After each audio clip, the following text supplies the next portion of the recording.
turning me into a sponsor bit right Magic now. Spoon apparently has reinvented so. childhood by reimagining classic cereals and treats with grown-up ingredients. Yes, but I could literally reinvent your childhood with the snap of my... Their food is all No, designed that's to be not high happening. protein, low Nope, sugar, not at and all. carb Hey guys, my name's Dan, and this reaction comes from Dead Meat. This is Wishmaster 1997 Kill Count, and this is another one of those 90s movies that I never really got around to seeing. I don't know why. I never even heard of this movie. When I think Wishmaster, I think of the Nightwish song Wishmaster.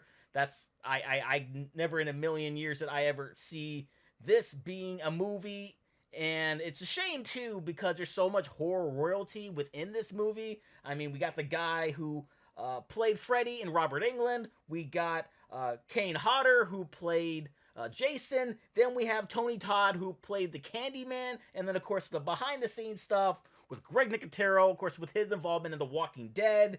And then we have Wes Craven, who has created brilliant horror movies over the years, specifically the Scream horror movie franchise, which is by far my favorite. And we even got Ted Raimi in this movie. So I was already pretty hyped going into it. So let's see what James has to say about it, how this movie was made, any sort of other Easter eggs that I have not mentioned yet.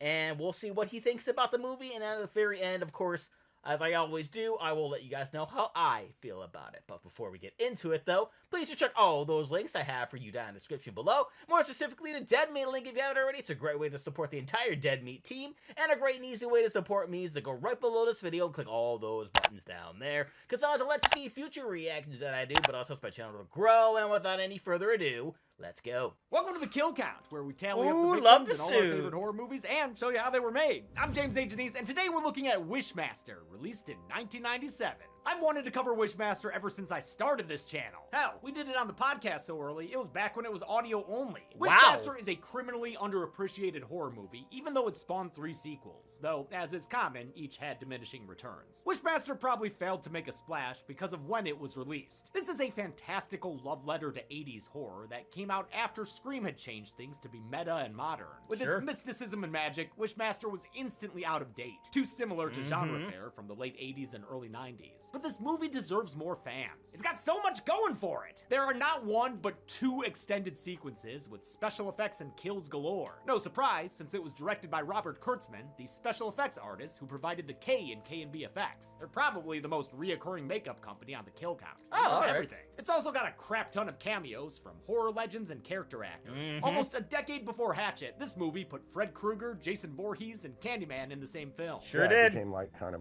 you know, the Expendables of horror films. Apparently. The score is done by Harry Manfredini, the composer of most Friday the 13th films, and Wes Craven was attached too. Kinda. He basically just stuck his name on the thing to help market it, but hey, we'll take it. Most importantly of all, though, it's got the Djinn, the titular Wishmaster, who deserves to be mentioned alongside the usual horror icons. That's why he was included in our first Horror Royal Rumble and Season 2 of Horror Survivor. First off, he's got a great power. He can only kill people by twisting the meaning of their wish. He's not very strict about what counts as a wish, but in any case, it still leads to plenty of fun kills. Secondly, dude looks cool. Fucking tentacles and shit, that's a great villain design right there. And finally, he's played to perfection by Andrew Divoff, an extremely talented character actor who I best know from Lost because I was obsessed with it. He was Mikhail. Mikhail! Divoff not only plays Nathaniel Demarest, the Wishmaster's human persona and a sort of proto-Lucifer, he also undergoes the makeup treatment to suit perform the Djinn as well. The character only works because of his exquisite sleaze and deep voice that growls out the flowery dialogue. Listen to their screams, child. Listen to the music of their agony. It's great even when he gets a little Triple H with it. Patience, friends. Patience. The game. In this business, I know a bunch of the movie is cheesy and it looks friggin' 90s as hell, but Wishmaster fucking rules, and I need more people to know it. Best way I can do that is to count its... Oh. I wish I wouldn't keep getting interrupted. Yeah, seriously, what the hell? Hello? Oh. Did someone leave a... He who wields this lamp is granted Zorin! 3 wishes to use as he no thanks. I'm good.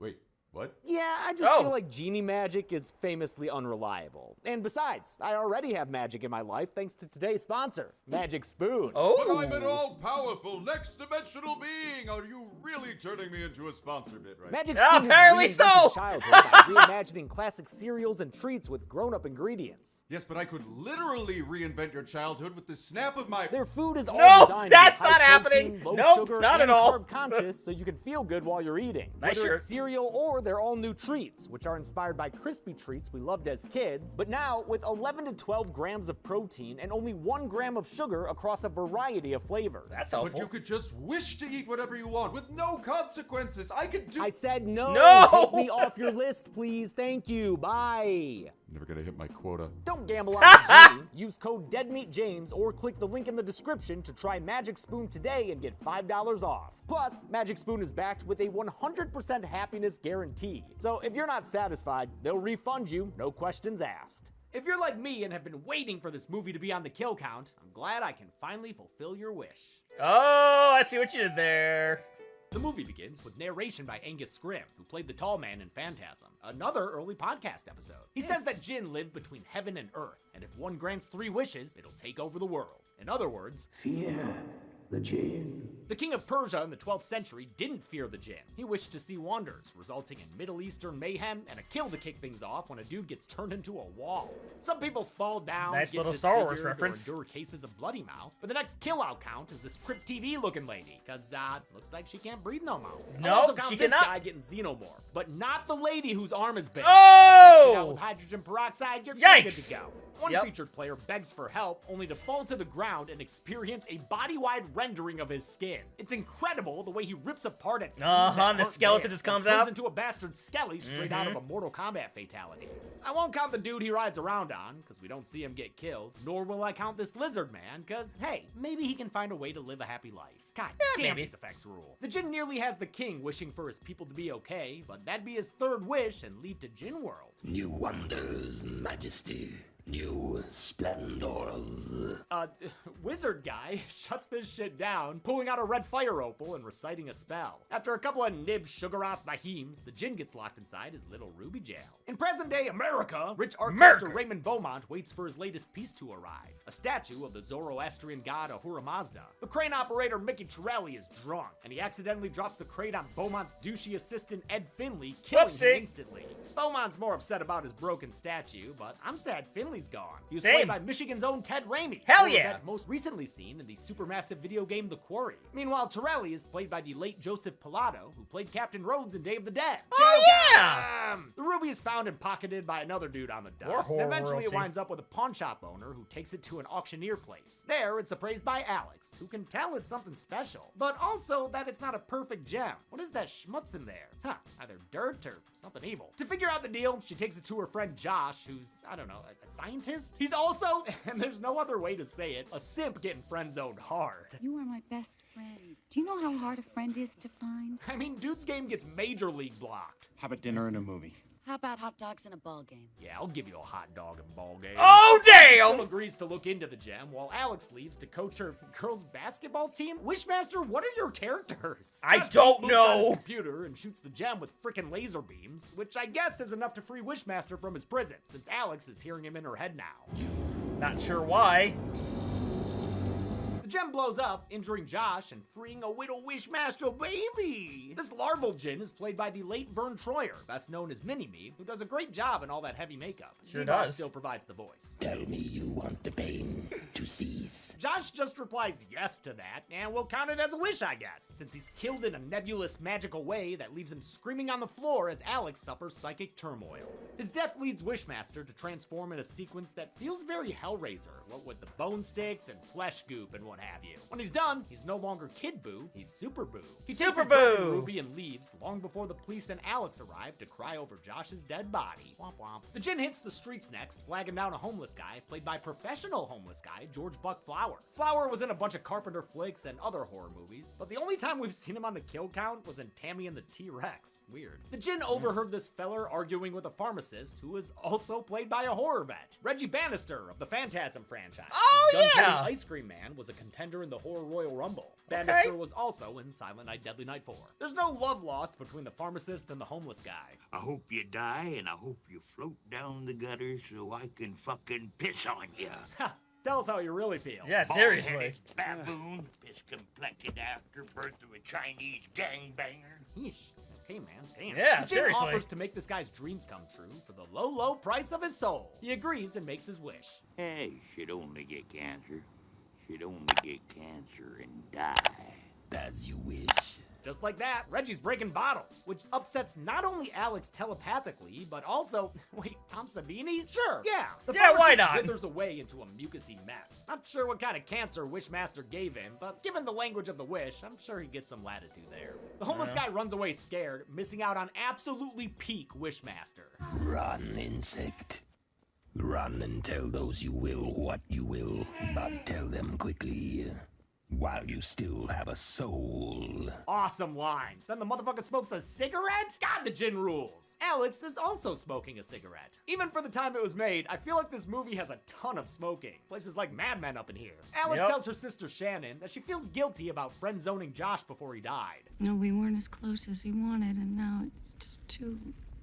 Ah, poor Josh. Just when he guilts her into liking him, he's dead. Alex carries guilt like a Catholic sex worker. She still blames herself for only saving Shannon from the fire that killed their parents. I appreciate this childhood backstory, and I guess the basketball thing, for trying to flesh out the main character a bit, but honestly, I don't really care about all that. I'm just here to watch the Master do wish stuff. And yeah, I'll take a zombie Josh in Alex's nightmares, though, sure. Yeah, get that reverse crash zoom. Alex goes to the dock to find out where the ruby came from and to get harassed. Sweetheart, you can call me anything you like. With both those missions fulfilled, she speaks to Beaumont, with whom she already has a rapport. Must have met at the local smoking club. Beaumont is played by Robert Englund, who by this time was just about done as Freddy Krueger. He only had a showdown with J-Man left. Englund had already met director Robert Kurtzman since K&B worked on a bunch of Nightmare movies. He was happy to play a fussy, elegant character like he used to on stage. Plus, I didn't have to wear any makeup. Beaumont gets familiar with Alex as they walk past his statues, including one of Pazuzu from The Exorcist, another cameo. He shows her where he'd keep his statue So of many Ahura cameos. Mazda, if he had one! If you didn't know, Ahura Mazda is actually the creator deity of Zoroastrianism, the world's oldest monotheistic religion. Ahura Mazda's power is symbolized by fire,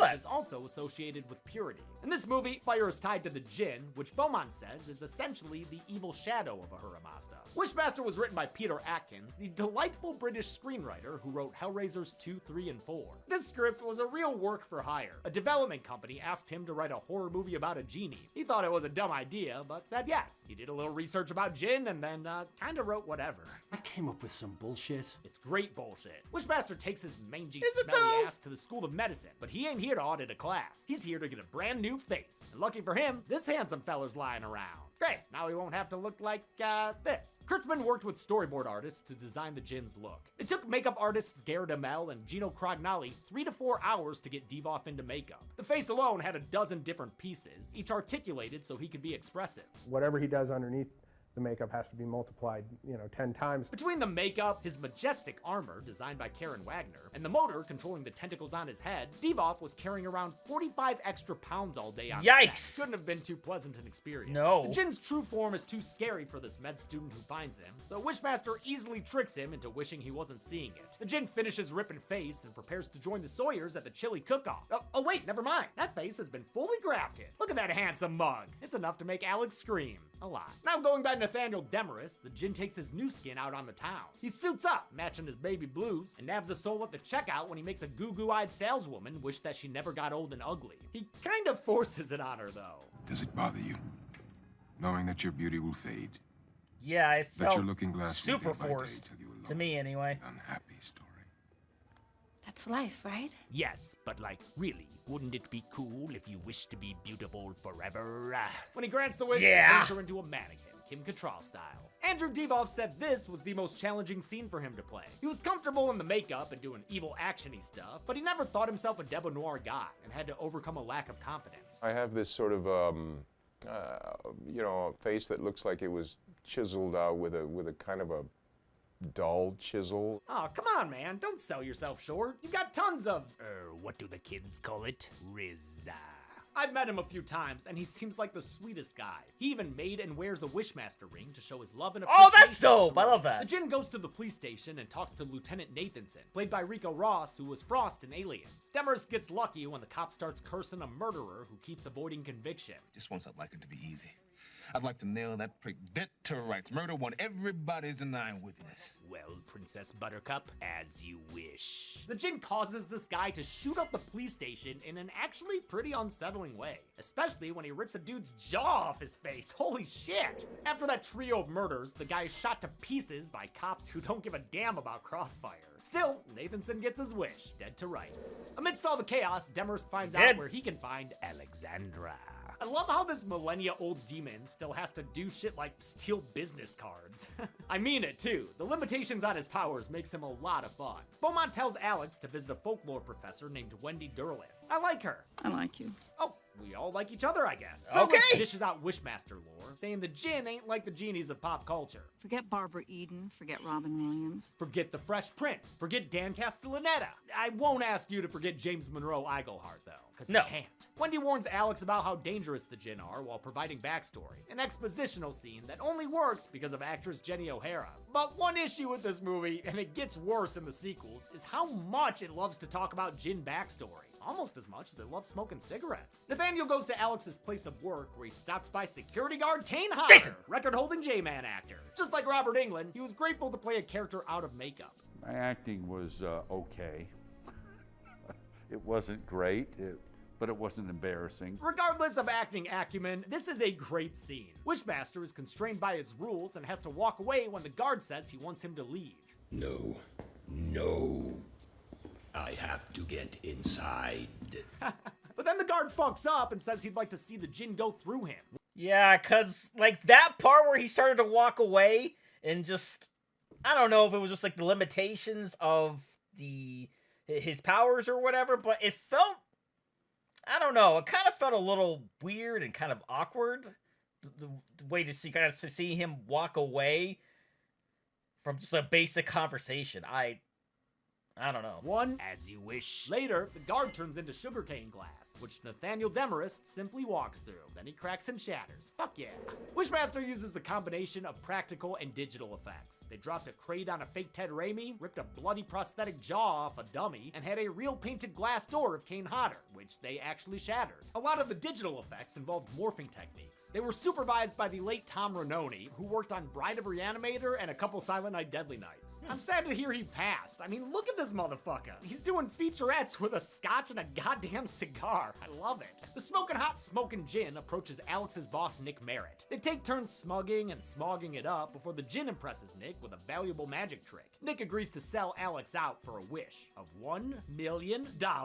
And folks, the way this wish is granted is possibly the best thing I've ever seen. We cut to Nick's mom about to board a plane when she's asked to fill out her insurance beneficiary. Oh, and look at that! Her life insurance policy. Yeah, is just for go $1 million. conveniently. And like the way like she was talking about him too, like she was just like, oh, that's my son. You know, he does all of this. You know, it again to me. I know probably to others it didn't, but to me, that all just felt so coincidental and so forced. I don't know. I just couldn't buy it. Yes, Wishmaster just crashed a fucking plane, man. Problem is, I don't know how many people were on it. So I'm only gonna count the one person we met and know was there. Nick's dear old mom. And before you start bringing up Final Destination or Brightburn, those movies gave specific numbers within the movie itself. I'm not about to make up a number out of thin air. Closest I came to doing that was Return of the Living Dead. I still don't feel great about that one. Alex's sister finds her smoking in the house again. What the hell are you doing? Your sister's a chimney, Shannon. There's no helping her. The next day, she's still just sitting there smoking when the Djinn decides to collect the souls for all the wishes he's granted. I claim that which is owed. I'll count this gem charging as 5 kills. Lieutenant Nathanson, who wished for his station to be shot up. Buck Flower, who fought Big Pharma. The med student, whose LASIK went horribly wrong. Boss man Nick, who, what, has he got the bubble guts there? And the apparently still living store clerk, which is why I didn't count her earlier. The harvest doesn't kill Alex. It just leaves her sweaty and screaming on the floor. Man, she could really use a cigarette right now. Alex goes to see Wendy Derleth again, but the lady's acting weird and keeps asking her if she wants anything. Like, non-stop. Would you like me to put the heat on? No, just please continue. Doesn't take long to figure out what's going on here. Wishmaster's taken on Wendy's face and is wearing her skin. It's a fun performance, again played brilliantly by O'Hara. That also means, of course, that the real Wendy's dead, lying on her bed wearing nothing but her face. Or, sorry, no, wearing everything except her face. Wishmaster turns into Nathaniel Demarest and then his true self. Fuck it. Alex doesn't like it. The shit just hit the fan, didn't it? It surely do. Devoff, who speaks 8 freaking languages, what the fuck, spent a lot of time working on Wishmaster's voice. The final form was found by accident, though. Because of all his makeup, the only things he could consume on set were milkshakes and jelly beans. It was just that visual of this big, scary monster with jelly bellies. They left him with a lot of phlegm, so he stopped clearing his throat and wound up with the gurgly, gravelly voice. Oh, interesting. The Djinn tells Alex to make 3 wishes so he can take over the world. Alex realizes that if she's gonna beat the Djinn, she has to understand him. So that's her first wish, to know what the fuck he is. His answer puts her in his gem prison, where he sits on a lonely throne, ruler of red lights, smoke machines, and the most expensive BDSM dungeon around. Tentacles are part of admission, don't worry. The weird dog thing? Yeah, gonna have to pay extra for that. Don't run, Alex. It's a very reasonably priced add-on. To get out of the dog pound, Alex wishes she were back in her apartment without the Djinn. The second wish is granted, but her sister Shannon's nowhere to be found. She's left for a party at Beaumont's, which Alex got invited to earlier, with a little chin touch. She dangerously speeds her way to the shindig, trying to avoid manslaughter, jump scares, and bad jokes. Going my way. Damn. Only 1 for 3. She gets to the party with Nathaniel Demarest on her heels, so she asks for help from the party's bouncer, whose name is Johnny Valentine. Fuck yeah. Even more fuck yeah is that he's played by Tony Todd. Wow, this vocal clash is one for the ages. I've dealt with your type before. Mister, you never even met my type before. The Djinn whittles away at Valentine's bravado until he gets him to admit that being a bouncer ain't all that fulfilling. Would you like to escape? Now, come on, Wishmaster. This feels like entrapment, in more ways than one, as Johnny Valentine is left to drown in an escape tank. Not sure what has to do with escaping, but that's neither here nor there. Alex finds Shannon at the party, where Beaumont has already become charmed by Nathaniel Demarest. Wishmaster gets him to say that he'd love to host a party that goes down in history. That's enough of a deal, I guess, because it's time to get another buck wild scene full of death. The first kill is a woman who says her date can see right through her, which becomes true when she turns into glass. Or maybe an ice sculpture? Oh, nope, that's glass, and it's going her way. The glass grenade kills 2 people and slices a 3rd guy's face off, which I'll count. Pazuzu grows tentacles that, shunt a guy's face, and a tuxedoed man gets impaled through the head by, I don't know, something. Piano wires I don't know either. Make quick work of another guy. The sharp notes make his neck flat. And a fireplace explosion burns another guy to death. Finally, a Tenta-violated corpse, a background body in a chair, and 4 dead folk Alex crawls by gives us a total of 13 victims at this party. Man, remember when I could show all this without YouTube restricting the video? Yeah, good times. Yeah. Wishmaster hopes all this suffering Petra's will Farm convince remembers. Alex to let him win. Listen to their screams, child. Listen to the music of their agony. I can't say enough how much it is a crime that Wishmaster isn't more widely known. Alex runs away and into Beaumont, who starts puking up a nasty thing that looks straight out of, well, The Thing. This gallbladder gone wrong is great, and I'll go ahead and count it as Beaumont's death. Alex stabs at the organ monster, a problem for actress Tammy Lauren, who admits she wasn't very coordinated. Well, apparently I was really excited about doing that because I stabbed my leg. And I still have the scar. I mean, it was just the stupidest thing. I didn't even want to tell anybody because I just felt like a moron. Well, to be fair, I'd probably do something like that too. I'm a bit of a klutz, so I'm right there with you. You know, but then I had to because, you know, blood. She said she had a hard time with the tennis and basketball scenes, unable to even dribble or pass the ball. She and Devoff both had high praise for each other's acting, though. He was always surprising me as an actor, which made it easier for me to act. A group of security guards try to help Alex, only for Beaumont's statues to come alive and start kicking ass. These legit-looking stone and metal figures kill 3 of the 4 security guards via sword, dagger, and club. The club really fucks up that guy's face, too. The statue killers were played by a lot of the movie's special effects crew, who would stay late to work on their individual costumes after making the awesome gore and makeup effects for all these scenes. Kurtzman himself had a cameo as the guy beheaded by piano wire, which was filmed in reverse to show it wrapping around his face. He got to reuse his fake head from his first film, Demolitionist. Wishmaster continues its streak of bat-shittery when Jack the freaking Ripper pops out of a freaking painting and cuts into a security guard's freaking neck with a freaking knife. Can you believe this shit? No! Okay, I'm sorry. What the fuck was that? Alright, yeah. That's what I thought you said. Jin shows up to tell Alex that he's turned Shannon into a work of art. You vicious son of a bitch.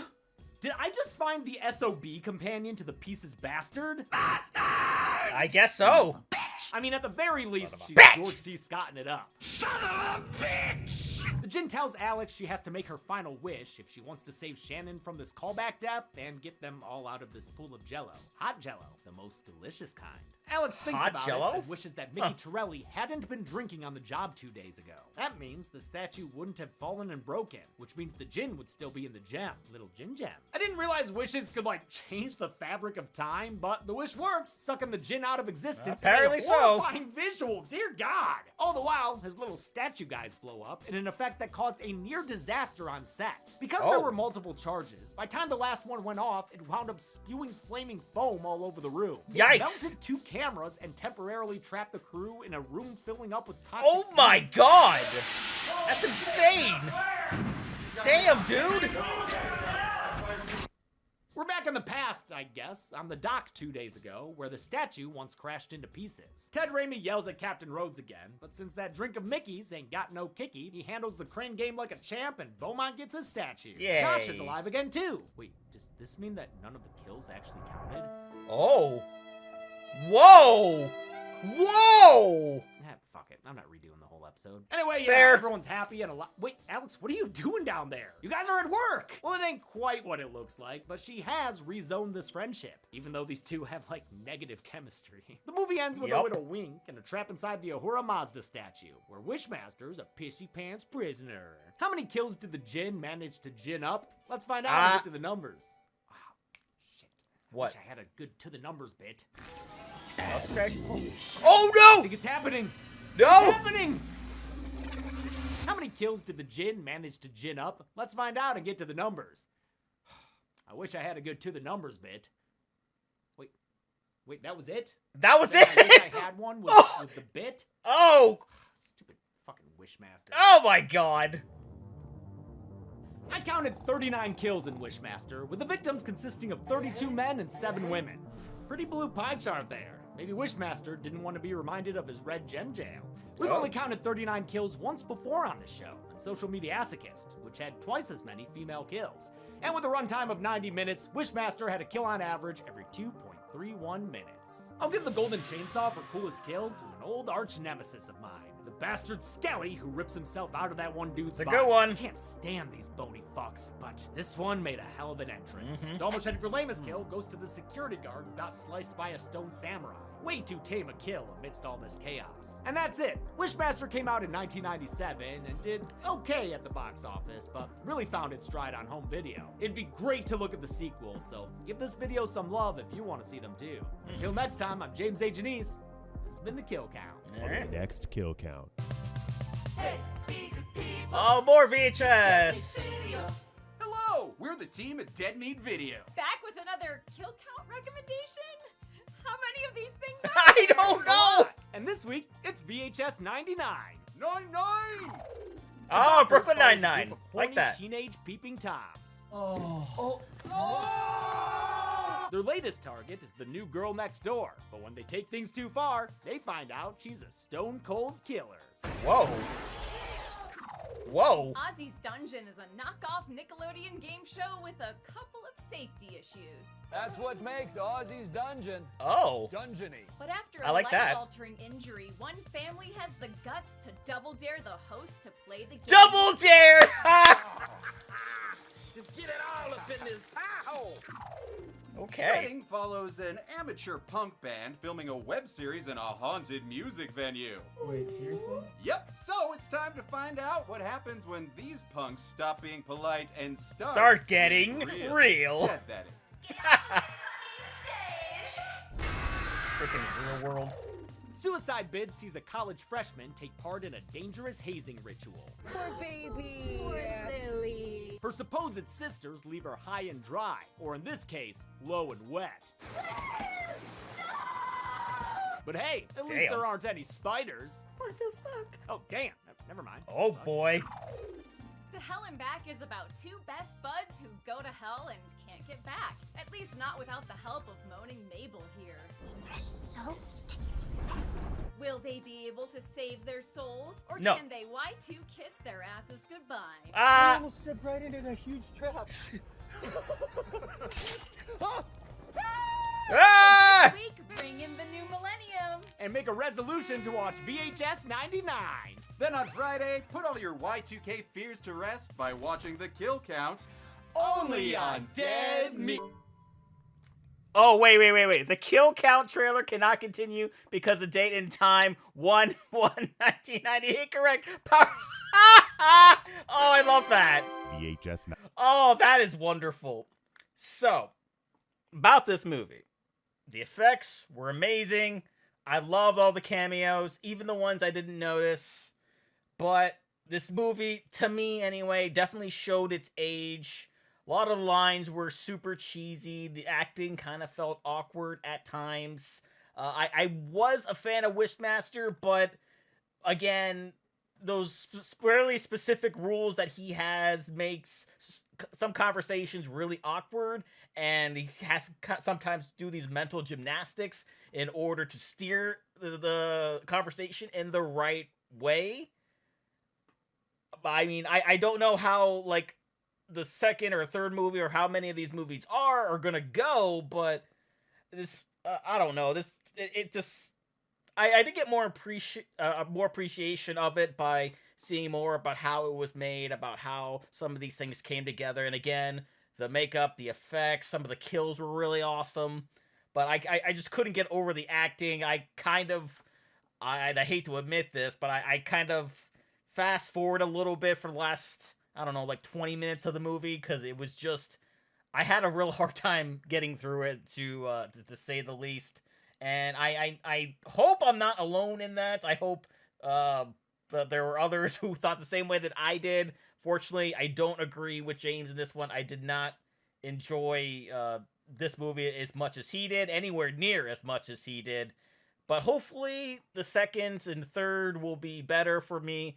But that was something we're going to have to wait and see. So that will do it for me here. Comment down below. Let me know, what did you think about Wishmaster? Please leave a like if you enjoyed it. Check all those links I have for you down in the description below. And lastly, then most importantly, I want to give a huge shout out to all my $5 and up supporters on Patreon. Cruising, Wolverine 310, Kester Cronich, Rayman Bright, Joshy, Chris Curtis, Ann Perry, Voskophony, Misa 2, Lily the Snoopy fan, Lauren, Allison the Aesthetic Girl, Flea Street Vicom, Emily the Flower Lover, Steffi, Sophie the Sunset Girl, Misa 3, Arrow Hamster, Inca Linquist, Aubrey the Charlie Brown Lover, CK Stir, Chris Chapin, Thomas Shawanowit, and Carter Resnick. And if you too would like to have a shout out at each and every one of my videos, please head over to patreon.com/TheDamnReactor for more. And I will see you guys next time.